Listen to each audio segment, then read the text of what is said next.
Welcome back to the Naked Bible Podcast. In the last podcast episode, we continued our series on studying the Bible in a way that amounts to more than reading by taking a look at the legal genre in Old Testament books. And again, a genre is a type of literature, and knowing what type of literature you're in helps with interpretation. Now today we're going to focus on another genre, military annals or military accounts. I think the best way of illustrating how this genre can matter for interpretation is to begin with a problem that it solves, one that biblical scholars have grappled with for centuries, in fact. Specifically, I'm speaking of the problem of the unrealistically large numbers in the Exodus and wilderness journey. Now, in case you aren't familiar with this famous biblical problem, let me explain. In the census following the Exodus from Egypt in Numbers chapter 1, specifically verse 46, the number of Israelite males older than 20 years of age is put at 603,550, which is slightly more than the second census taken later in the book of Numbers in chapter 26, which gives that total at 601,730.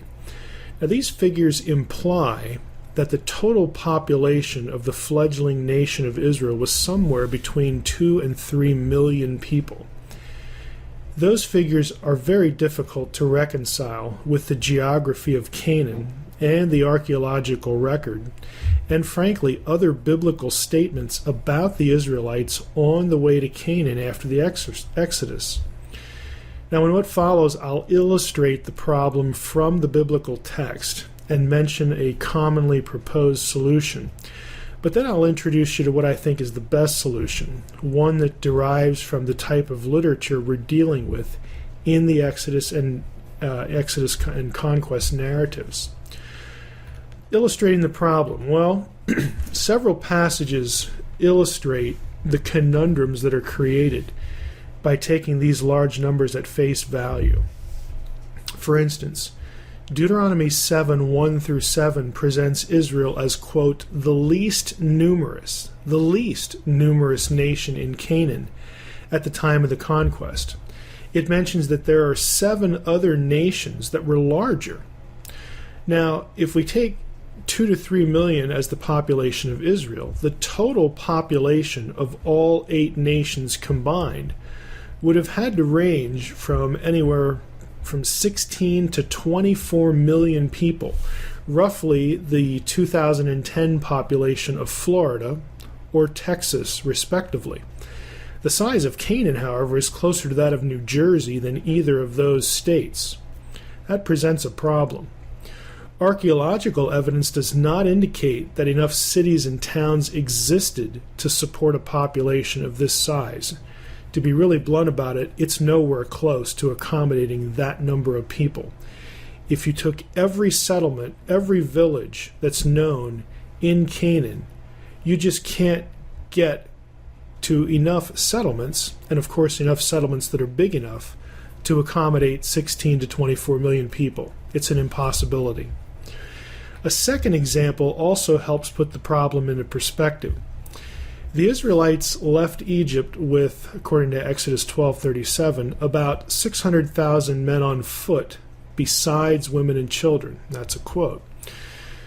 God did not provide the Israelites with manna until roughly 45 days later after they left Egypt. That's according to Exodus 16:1. Now that means that 2 to 3 million people required a different food source than the manna for 45 days. If a family of 5 sacrificed 1 lamb or some other animal each day to feed themselves, the Israelites would have had to slaughter 120,000 lambs every day, meaning the Israelites would have had to leave Egypt with 5.4 million animals.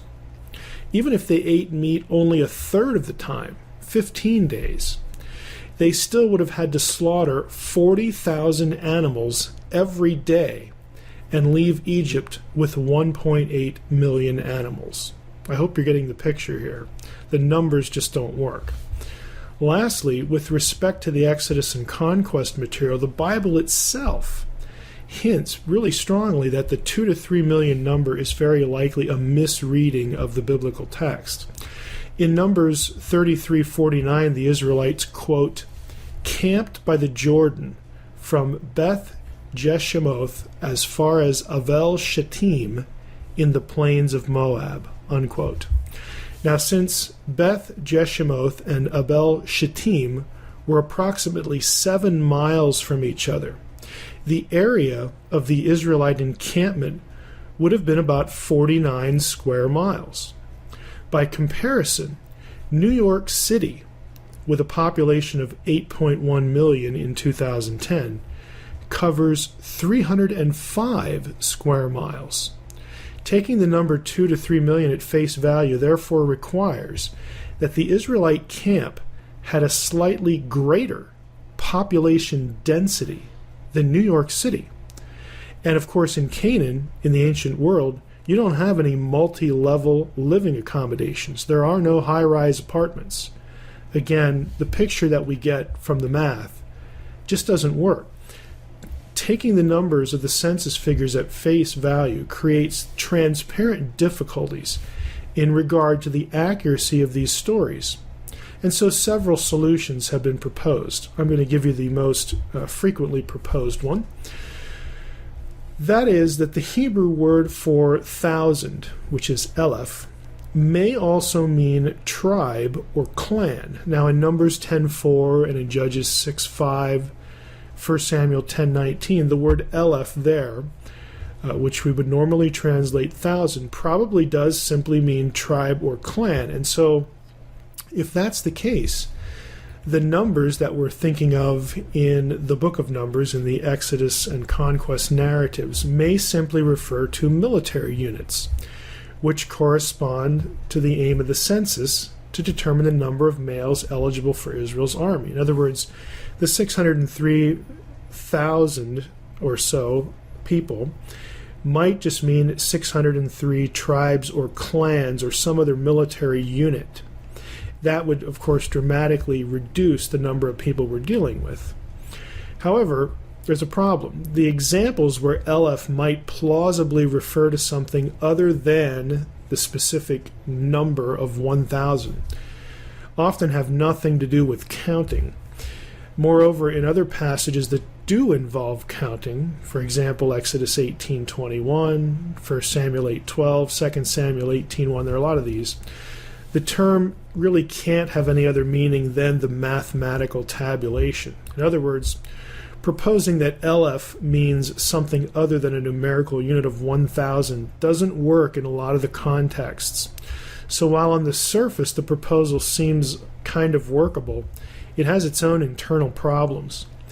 We need a different interpretive approach besides that sort of word study to solve this particular problem. Now, another proposal, and again the one that I think is the most workable and that really pays attention to the literary genre, is that the Exodus and wilderness wanderings, the numbers that are presented in those narratives, those historical annals, those military annals, represent literary hyperbole. Now, a friend of mine, David Fouts, actually did his dissertation work on this problem, so I need to credit him for the convenient examples that follow. Links to David's work can be found on the Naked Bible podcast site under Bibliography and Resources if you're interested. So to continue, comparisons with other ancient Semitic texts of similar genre validate David's suggestion.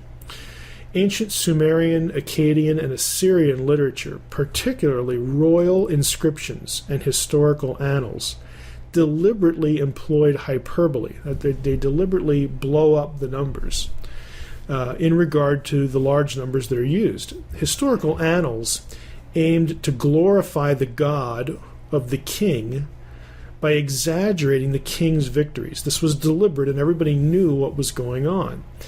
In fact, the biblical accounts of the Exodus and conquest bear striking similarities to contemporary historical or military annals in other ways, in many ways, in fact. Scholars of ancient Near Eastern literature familiar with these genres, the genres of royal inscriptions and military or historical annals, have found a number of instances where the writers deliberately use outlandish numbers for army logistics and movements, or maybe troops engaged in battle, or the number of slain or captured enemies, or the amount of booty taken. It's just something that was regularly done in those genres. Now, by way of specific example, an inscription of the Assyrian king Shalmaneser I, who reigned roughly 1275 to 1245 BC, which, if you're interested, is the same chronological context of the Exodus and the conquest if one adopts the late date chronology. But again, the inscription of Shalmaneser I reads as follows, quote, "I slaughtered countless numbers of their extensive army. As for him, Satu al-Ra," that was his opponent, "I chased him at arrow point until sunset. I butchered their hordes. But 14,400 of them who remained alive I blinded and carried off. I conquered 9 of his fortified cult centers, as well as the city from which he ruled," so on and so forth, unquote. Now, while these numbers are likely exaggerations, an inscription by Shalmaneser I's successor, a guy named Tukulti-Ninurta I, certainly illustrates deliberate hyperbole. How do we know that? Because the predecessor precisely doubles the numbers found in the previous king's inscription. It's very deliberate. This second inscription of Shalmaneser I's successor, Tukulti-Ninurta I, reads like this. Listen. Quote, "On my accession to the royal throne in my first year of reign, I carried off 28,800 Hittite warriors from the other side of the Euphrates," unquote. Now you notice the number 28,800 is exactly double of the number that were taken by his predecessor, 14,400. It's exactly double. A fascinating example here of how a king might expect numbers to be exaggerated. There's another example, though, that comes from a cylinder inscription of Sargon II, another Assyrian king. It reads in part, quote, this sort of describes some of his activities. So, quote, "Palaces of ivory, mulberry, cedar, cypress, juniper, and pistachio wood did I build at their lofty command from my royal dwelling place.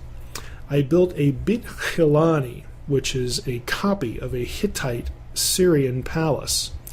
I erected in front of their doors beams of cedar and cypress. I laid over them for roofs at 16,283 cubits, the numeral of my name. And I made a circuit, literally the measure of its wall, establishing the foundation platform upon the bedrock of the high mountain," so on and so forth, unquote. Now, did you catch the odd phrase, "the numeral of my name"? What did Sargon mean by that? Now, scholars have proposed that the idea comes from the fact that in Akkadian, which is a cuneiform language, the syllables of Sargon's name can be divided up or individuated. The result is that Sargon's name is 3 cuneiform signs, and each of those signs, not coincidentally, have numerical values.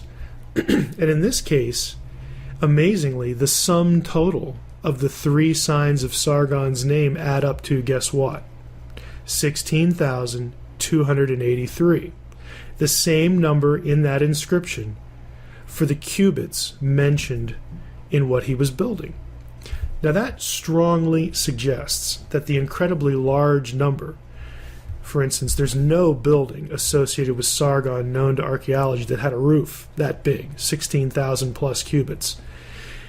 It strongly suggests that the incredibly large number is designed specifically to magnify Sargon as king and not give us true math.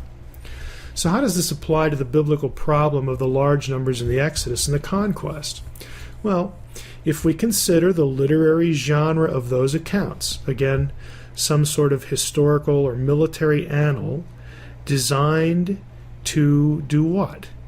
Designed to tell us, to inform the reader of the great victories of the Israelites, not really the Israelites, but of Yahweh, the King of the gods, okay, the King of Israel. The accounts give us these figures, these descriptions. If we look at it that way, it can be argued that, like other ancient Near Eastern writers, the biblical writers were using large numbers according to the writing conventions of their own time, which, by the way, argues for their historical authenticity. The point would be that the writer of these accounts was using a known literary device in a known literary genre to draw attention to the might of Yahweh, the King of all kings, earthly or divine, in delivering his people Israel. I hope you see again the value of thinking about the literary genre of a passage of Scripture for understanding it. Here's the key idea: on its own terms, not our terms, in its own context, not my context, not the context of the Reformation or the Middle Ages or whatever, okay? Its own context. Before I sign off, I should note that this discussion was adapted from my notes in the Faith Life Study Bible from Logos Bible Software. I wrote the Study Bible notes for Genesis through Judges in that Study Bible, so if you found this material interesting, I'd encourage you to download the Study Bible for free at www.faithlifebible.com.